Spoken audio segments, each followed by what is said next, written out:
Hello, everybody. Scott Golden here with the Pro Wrestling Logic YouTube channel and the continuation of the World Class Championship Wrestling Review series, specifically July 30th, 1983. We move quickly through the summer, and Jose Lothario and Grand Marquis, a masked grappler, facing off in the opening contest.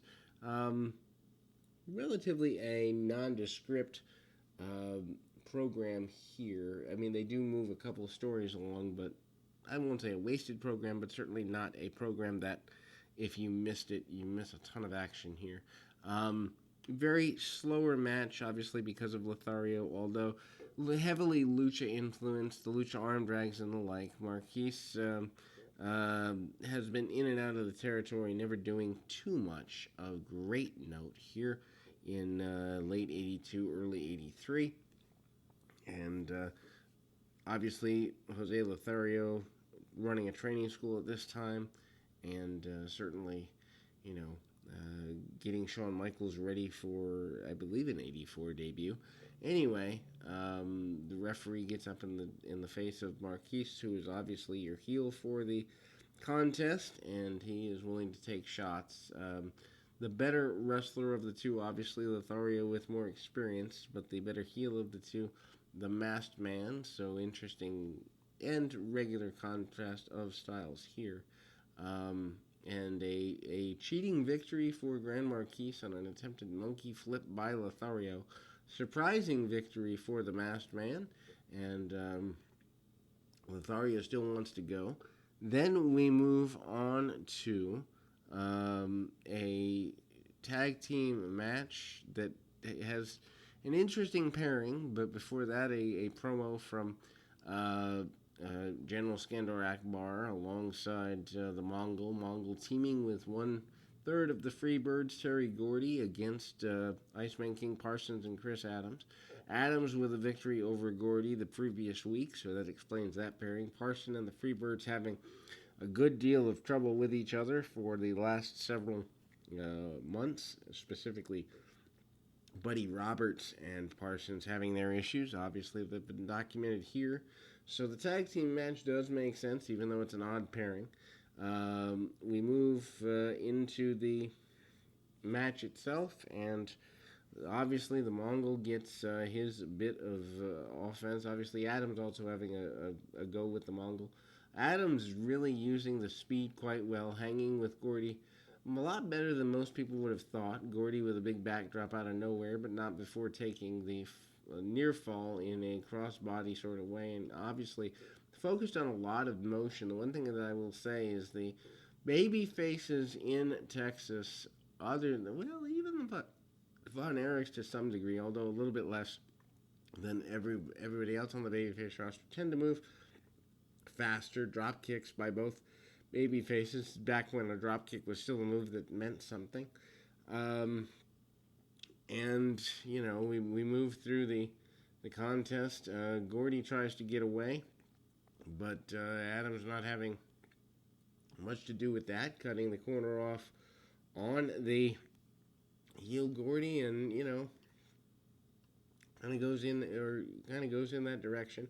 Mongol, the larger man in the match, does cut the corner off on King Parsons for a little bit, and the heel is able to cheat to gain some advantage, although that doesn't last them too terribly long. Match is very back and forth, worth going out of your way to see if you're looking at tag psychology from random partners. I think sometimes the misconception in wrestling is that partners only can have continuity when they team together all the time. Doesn't have to be that way, though. Matches can tell their own individual stories.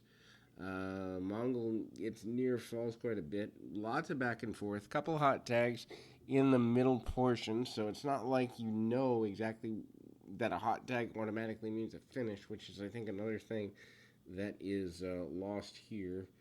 The hot tag always meaning the finish in a lot of today's stuff, and Mongol willing to break it down into a bear hug, slower move, closer to the close of the match with his power advantage. Again, it makes sense. Just making sure that the moves done make sense in the context often would help a lot of today's folks.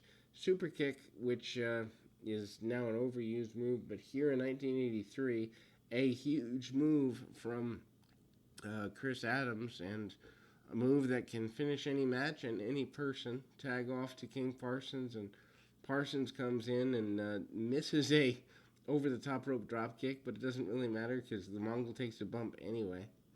Uh, Mongol is the victim of the but that leads him to his own corner. Terry Gordy comes in, and Mongol is still believed to be the legal man. This is not the case, as that blind tag does take place. And Gordy hits something as simple as a knee to the back, gaining the victory. One move makes the difference from Gordy, and Gordy takes the victory. We move on to Rock Riddle, newcomer to the area. Enhancement talent in nature, but helpful nonetheless. Against Kamala, Kamala has yet to really be tested. We're several months into his run, and although we have teased Bruiser Brody and Kamala, at least on television, have not had an official match. Waiting for that one, because I think I remember them doing an all-around the arena brawl around this time period, so maybe that's forthcoming in the weeks to come. But anyway, Kamala, very basic match, does the same match every time out. Rock Riddle gets a few speed advantages over Kamala, but never any real offense. Kamala, obviously, with the chops and all that. He does about a 2-minute match, includes the splash, and gets the victory. David Von Erich has words for Jimmy Garvin next, basically saying that Garvin did not follow through on all of his promises to fulfill as the servant or the maid for the day, so to speak, and he's not happy about that. We then go to the main event of the week. Yet again, Jimmy Garvin versus Kevin Von Erich, and they have been, the Von Erichs, either David or Kevin, have been embroiled in quite a feud with Garvin for the last several months. Garvin, probably one of the more basic heels you're ever going to find, but it doesn't really matter because it works. Kevin always prone to go into that top rope when he needs to, and does so here. But it's interesting because Kevin, who's a bit more of a high flyer than I seem to remember him when I watched some World Class when I was younger, drop kicks, head scissors, and the like, who's just bouncing all over the place at all times, really does dominate more of the match than is average. Jimmy bumping all over the place for him, which kind of proves to me at least that maybe the feud a couple months away maybe from an end. I don't really know, but Jimmy seems to take 2 or 3 minutes worth of offense there, and Kevin always fires back, looks good when doing so, and we do see that Sunshine tries to get herself involved yet again, but does not manage to do so. Backfires on them, and Kevin wins the matchup after that backfired attempted interference. Then we see hear a Freebirds 6-man title promo. Basically, they say the 6-man titles are coming home to them. They don't know when, they don't know where, but they know it's going to happen.